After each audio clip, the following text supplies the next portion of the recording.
नमस्कार, आप देख रहे हैं आपका अपना चैनल भिवानी हलचल खबरों के संग में मैं हूं मनोज कुमार। आइए सबसे पहले डालते हैं नजर आज की हेडलाइंस पर। संगठन से कार्य करने की ताकत बढ़ जाती है, कहा राजकुमार गोयल ने। श्रद्धा के साथ किया गया भगवान श्री कृष्ण का जलवा पूजन।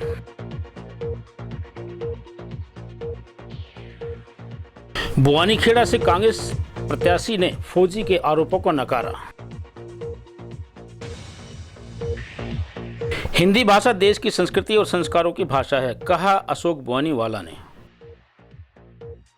और अब खबरें विस्तार से। अंतर्राष्ट्रीय संगठन हमारा परिवार का 8वां स्थापना दिवस हर्षोल्लास के साथ मनाया गया। इस अवसर पर संगठन के राष्ट्रीय संयोजक राजकुमार गोयल ने कहा कि राष्ट्र की सुरक्षा राष्ट्र के लोगों की जागृति पर निर्भर करती है। प्रांत प्रमुख डॉक्टर महेंद्र पंवार ने कहा कि अब समय आ गया है कि हम सबको पूर्ण रूप से सजग होकर कार्य करना होगा।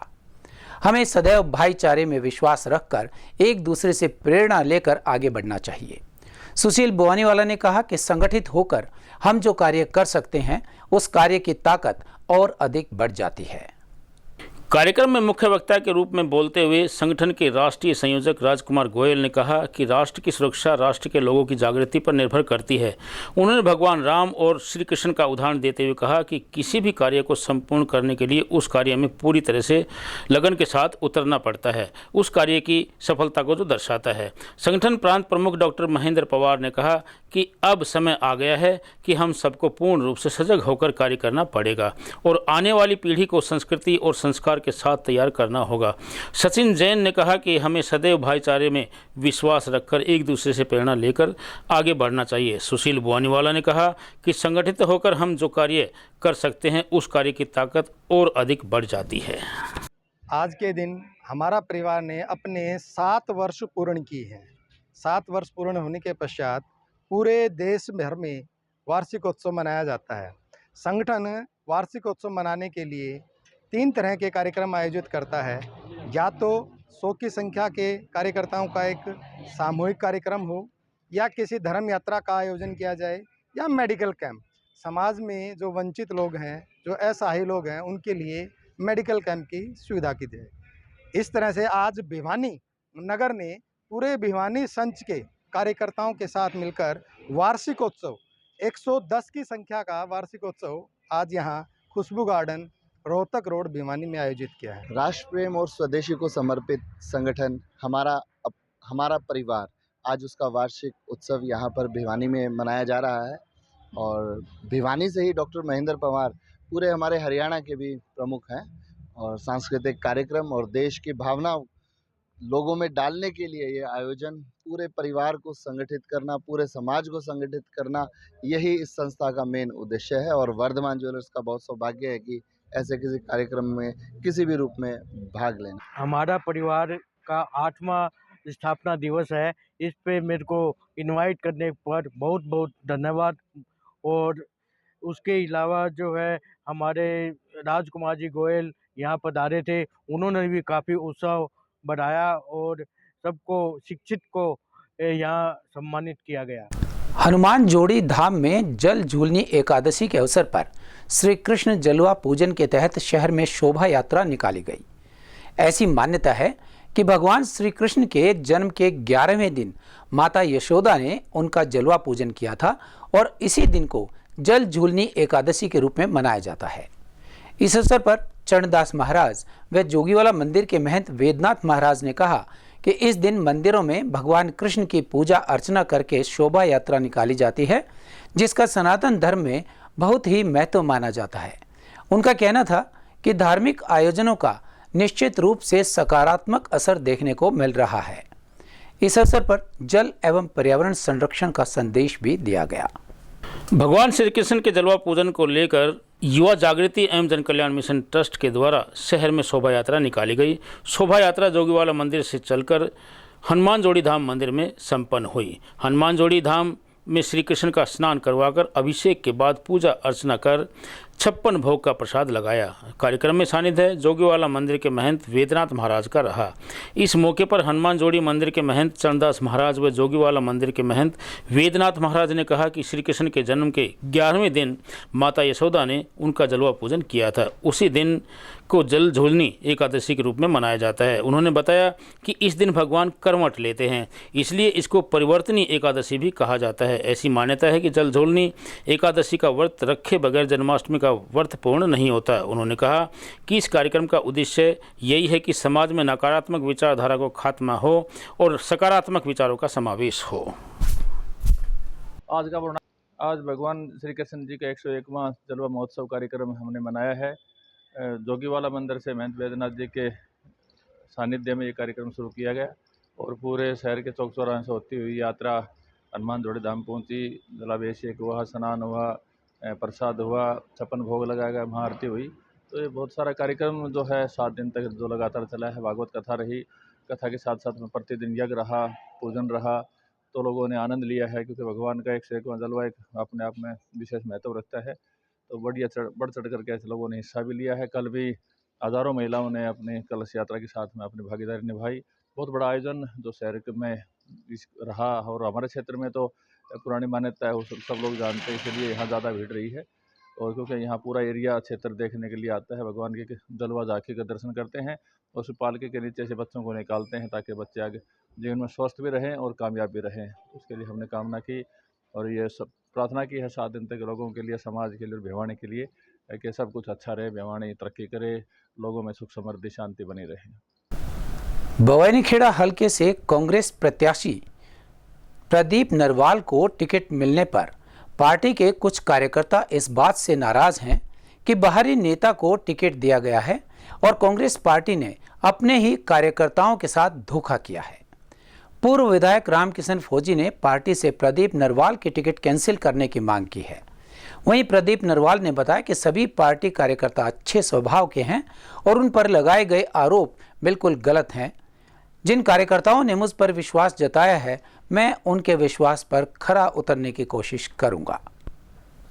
पूर्व विधायक रामकिशन फौजी ने प्रदीप नरवाल के कार्यकर्ताओं पर जान से मारने व पात्रता रद्द करने का आरोप लगाया है और पार्टी से प्रदीप नरवाल की टिकट कैंसिल करने की मांग की है। वहीं भिवानी हलचल से बातचीत में प्रदीप नरवाल ने बताया कि इस प्रकार के सभी आरोप बेबुनियाद है। कांग्रेस पार्टी के कार्यकर्ता भाईचारे का काम करते हैं, उन पर लगाए गए आरोप गलत हैं। उन्होंने बताया कि भवानीखेड़ा हलके के कार्यकर्ताओं ने उन्हें बुलाया है और भवानीखेड़ा हलके के लोग व कांग्रेस पार्टी के कार्यकर्ता व समर्थक उन्हें विधायक बनाना चाहते हैं। सर इल्जाम लगा रहे सर कांग्रेस कार्यकर्ताओं पर सर, ये पत्र किया गया सर। किसके साथ? वही जो निर्दलीय प्रत्याशी भर रहे सर कांग्रेस की, जिनको टिकट नहीं मिली सर। क्या किया गया? वही कार्यकर्ताओं ने सर अभद्र व्यवहार करा उनके साथ। कांग्रेस के कार्यकर्ता पीछे बैठे, किसी से कांग्रेस पार्टी का कार्यकर्ता किसी के साथ अभद्रता कभी नहीं करता। कांग्रेस पार्टी का कार्यकर्ता प्यार मोहब्बत में विश्वास करता है, आपसी भाईचारे में विश्वास करता है। तो सब बेबुनियाद बातें हैं और बड़ी मजबूती से हम लोग चुनाव लड़ रहे हैं। 2-3 बहुमत से हरियाणा में सरकार बना रहे हैं आदरणीय भूपेंद्र सिंह हुड्डा जी के नेतृत्व में, दीपेंद्र हुड्डा जी के मार्गदर्शन में, और भवानीखेड़ा बहुत ही बड़े मार्जिन से वो जीतेंगे। उत्साह लोगों में उमंग है। मैं बड़ा अभिभूत हूँ, खुश भी हूँ और तहे दिल से शुक्रगुजार हूँ भवानीखेड़ा के सभी मेरे देवतुल्य।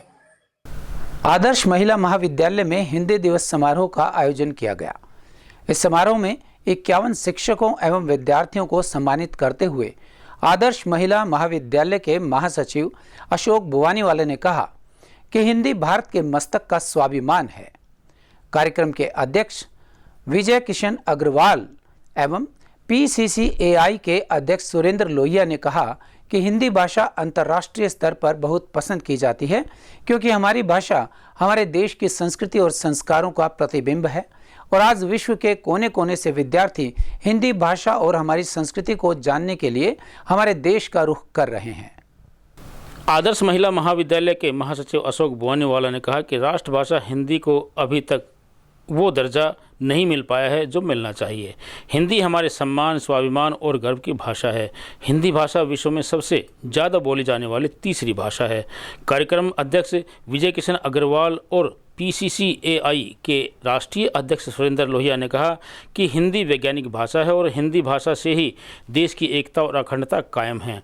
धीरे धीरे हिंदी भाषा का प्रचलन बढ़ा है और हिंदी भाषा ने राष्ट्रभाषा का रूप ले लिया है। वहीं इस अवसर पर प्राचार्य अलका शर्मा ने कहा कि कश्मीर से कन्याकुमारी तक, साक्षर से निरक्षर तक प्रत्येक वर्ग का व्यक्ति हिंदी भाषा को आसानी से बोल व समझ लेता है। इसी भाषा की पहचान भी है और इसे बोलने और समझने में किसी को कोई परेशानी नहीं होती।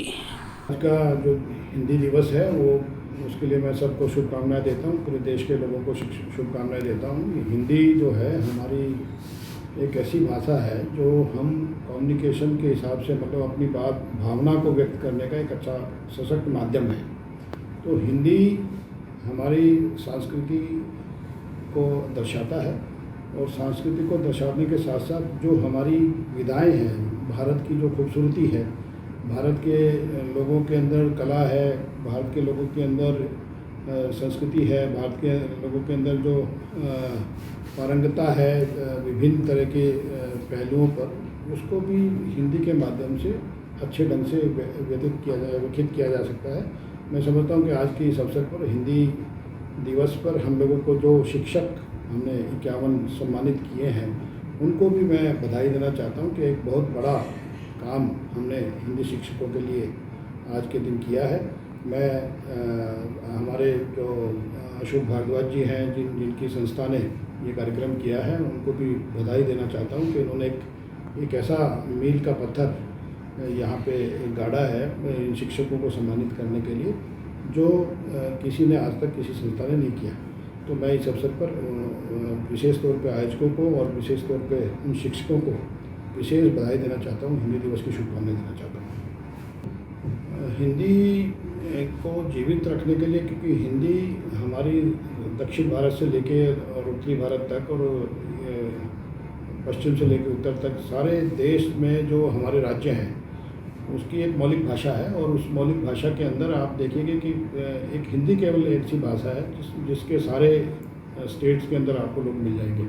आपस में बातचीत करने का, आपस में भावनात्मक रूप से जुड़ने का एक सशक्त माध्यम हिंदी ही है और इसको हम लोग सुरक्षित तभी रख सकते हैं जब हम इसको राष्ट्रीय भाषा घोषित करें और पूरे देश में ही नहीं बल्कि अंतर्राष्ट्रीय स्तर पर। मैं अभी पिछले दिनों विदेश में हाइडेलबर्ग यूनिवर्सिटी के अंदर एक हिंदी के लेक्चरर से मिला और मैं समझता हूँ कि मुझे बहुत ही खुशी हुई कि हाइडेलबर्ग यूनिवर्सिटी में हमारी भाषा को पढ़ाया जाता है और वो मोनिका बोथम करके वहाँ के एक प्रोफेसर हमारे से मुलाकात हुई और वो हिंदी में पूरी बात की। हम लोग बल्कि हिचक रहे थे कि वो अंग्रेजी में बात कर। और अब चलते चलते राजभाषा आयोग ने 14 सितंबर के दिन को हिंदी दिवस के रूप में मनाने का विचार प्रस्तुत किया था। इसका उद्देश्य हिंदी को राष्ट्रीय स्तर पर प्रसारित करना था। 14 सितंबर 1949 को भारतीय संविधान सभा ने हिंदी को देवनागरी लिपि के रूप में भारत की राजभाषा स्वीकार किया था। 1953 से हर साल 14 सितंबर को हिंदी दिवस के रूप में मनाया जाता है। अब हिंदी दिवस पर पूरे एक सप्ताह तक कार्यक्रमों का आयोजन किया जाता है। स्वतंत्रता प्राप्ति के बाद हिंदी को आधिकारिक भाषा के रूप में स्थापित करवाने के लिए काका कालेलकर, हजारी प्रसाद द्विवेदी, सेठ गोविंद दास आदि साहित्यकारों को साथ लेकर व्यवहार राजेंद्र सिंह ने अथक प्रयास किए।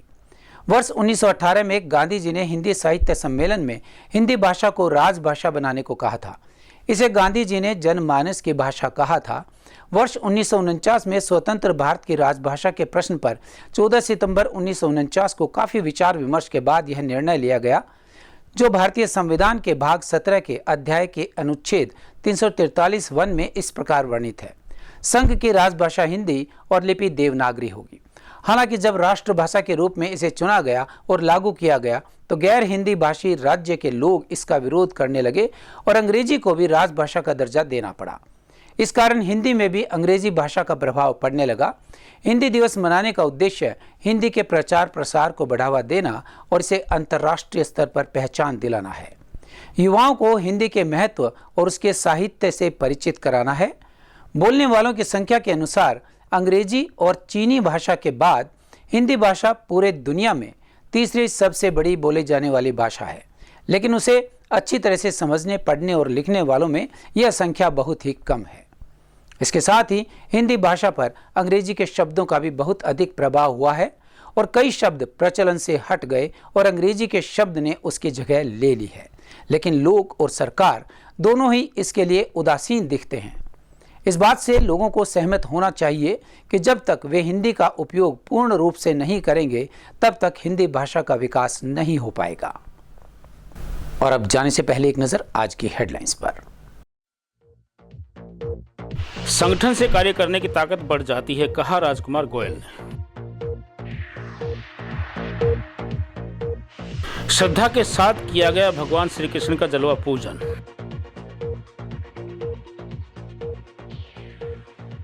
बुआनीखेड़ा से कांग्रेस प्रत्याशी ने फौजी के आरोपों को नकारा। हिंदी भाषा देश की संस्कृति और संस्कारों की भाषा है, कहा अशोक बुआनीवाला ने। हमारे संग में बस इतना ही। अगले के लिए देखते रहिएगा आपका अपना चैनल भिवानी हलचल।